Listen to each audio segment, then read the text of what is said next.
Do you remember the time when Trump won and a bunch of Indians started celebrating in the streets, going all crazy and unhinged, while the rest of the world looked horrified? I remember that. I remember that, scratching my head and wondering why are these people so crazy about this guy when all he's done is just hurt us. So today I'm gonna show you the number of ways Trump has hurt us, and I'm gonna back it up by data. So first we have to look at the visa policies. Trump and MAGA are very touchy about visas, especially the H-1B visas. Now, before this whole thing went south, it is important to note that 70% of H-1B visa holders were Indian. Trump and MAGA were not a fan of that. Now, all this while, we were just in our mainstream media, even on social media, a bunch of people were shamelessly propping this guy up. And after he won, the first thing he does is he comes after us. He adds a $100,000, which is $1 lakh, which is more than 80 lakh rupees of entry fee for H-1B visa holders.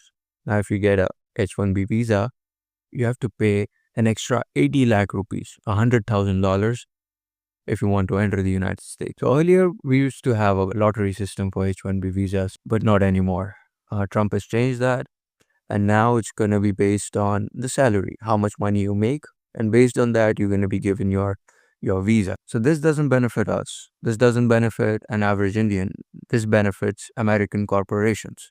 Not only that, student visas have also been stalled and limited to just 4 years. 4 years maximum. Not only that, US embassies were asked to scrutinize Indian students and their backgrounds. So these background checks on Indian students included their social media posts. So Trump just says Namaste India and slaps a $100,000 entry fee on our faces. Now that we've looked at America's visa policy, vis-a-vis India, let's look at the trade war. And he went apeshit with it. So before Trump came to power, our trade status was under this generalized system of preferences, which meant that we were one of those preferred trade partners before Trump came to power.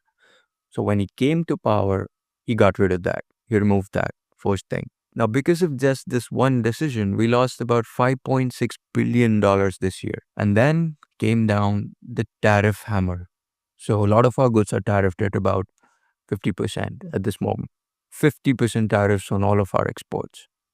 50%. And as a result of these measures, within 5 months, our exports to America dropped from $8.8 billion to $5.5 billion.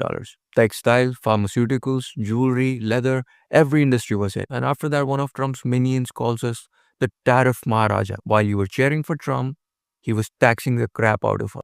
Now let us look at the pressure tactics Trump came up with. The ultimate goal was to make us move away from Russia and make us stop buying Russian oil. Because in his mind, it's like we're funding that war, us and the Chinese. The MAGA base hates us. That's the primary reason. And the second reason is our affinity to Russia. So they don't like that. And they'll do anything to make sure that we move away from them, even if it means that we hurt ourselves in the process. And this isn't the first time. Before this, we used to buy oil from Iran. And then America gives orders and we stop buying from Iran. And then a bunch of idiots tell me that we're so strong. America didn't even try anything. They just had to grab our arm and just twist it a little. You're not going to buy from Iran. So what now? They'll not allow you to buy from Iran. They'll not allow you to buy from Venezuela. They will not allow you to buy from Russia. Do you understand what's going on here? They want you to buy from them. We were about to buy F-35s to please them. Sometimes I feel like we haven't given up on our slavery. And there's a reason why the MAGA crowd calls us the slave race.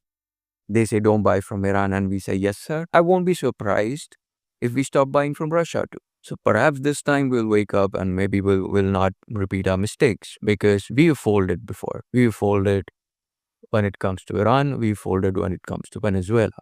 Right now, America is gearing up to occupy Venezuela and steal their resources, by the way. They're trying to implement a regime change as we speak. One more reason why they're pressurizing us so much is us not starting a war with China. Okay? Trump's dream was to see us and the Chinese go to war. We go to war, we weaken our economies. It's just about hurting India and China economically so that Russia suffers. And of course, their primary target is China and Russia. Russia militarily and China economically. So their whole goal was to just use us. And when we said that we're not going to do that, they suddenly changed their tune. I genuinely think that somebody lied to us when they told us that America is our friend, because friends don't arm twist you into going along with them. So there's one more thing that a lot of Indians don't know anything about. So this was during COVID in 2019. It was going out of control. Donald Trump is on record threatening us. He said, India has to send hydroxychloroquine to us, otherwise there will be consequences. So this is how we speak to our friends, right? We just call them and we say, you know what, I need 20,000 rupees right now. And if you don't give me that, there are going to be consequences. I think everybody should strive to have friends like that. Definitely, for sure. So who's responsible for this misinformation? How can the ground reality and the things that Indians are told so different? Again, the credit goes to our media, muddying the waters and making sure that people don't see through things. Indians thought that Trump is anti-China. So if something is anti-China, it is obviously pro-India, right? A lot of Indians believe this bullshit even today, that if something is anti-China, it is pro-India. No, that's not how things work. That's not how things work. Just because something is anti-China doesn't make it pro-Indian. A lot of the West sees us as, what do you call that thing when that cops used to stop speeding vehicles, criminals who were on the run, spikes. Yeah, so we were those spikes to stop China's car. That's it. A lot of the West views us like that. And another thing that Trump did very meticulously was he praised PM Modi. He just tried to ride that popularity wave. Even up until recently, he kept doing that. On one side, he goes apeshit on us. He imposes tariffs. He taxes the crap out of us. He just targets us in every possible way. And on the other hand, he praises your leader. Now, this is classic psychological warfare. Indians don't even know what the fuck is going on. They think that Trump is, oh, he's praising Modi, right? So he must like us. He's a fucking politician. What did you expect? He'd lie even to his own family if it benefits him. So the bottom line is Trump didn't sign even a single law that would benefit us in any shape, way, or form. Not even a single law. And he shouldn't, because it's not his job. It is our job to fix our country. It is our job to look after our people. We have failed, not Trump. I don't think it's America's duty to take care of us. That's all I'm saying. Okay, go there, learn things, even travel the whole world. Meet different people, understand their perspectives, come back and try and make your own country a better place. Instead of doing that, what you do is you go and settle abroad, and then you create this imaginary version of India in your head, and every time you visit, that illusion gets shattered. Not only that, Trump didn't even sign a free trade agreement with us. He didn't even sign an FTA. All Trump did was he took away opportunities from us, he used us as a prop, and then he increased our trade costs. Trump right now is catering to his base. His base is the MAGA base. Now, Trump is doing all this because his base wants that. So nations act in self-interest. Foreign policy of a country should serve that country. Is our foreign policy serving us? We were about to move away from Russia and go and sit in America's lap.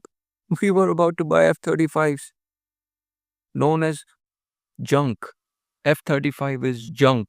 It's garbage. No country wants that. You know why? Because we thought this is going to make Master Trump happy. Although we have an offer for Su-57, one of the best fighter jets in the world. Fanboy culture and foreign policy are two completely different things, and it's about time our people understood that.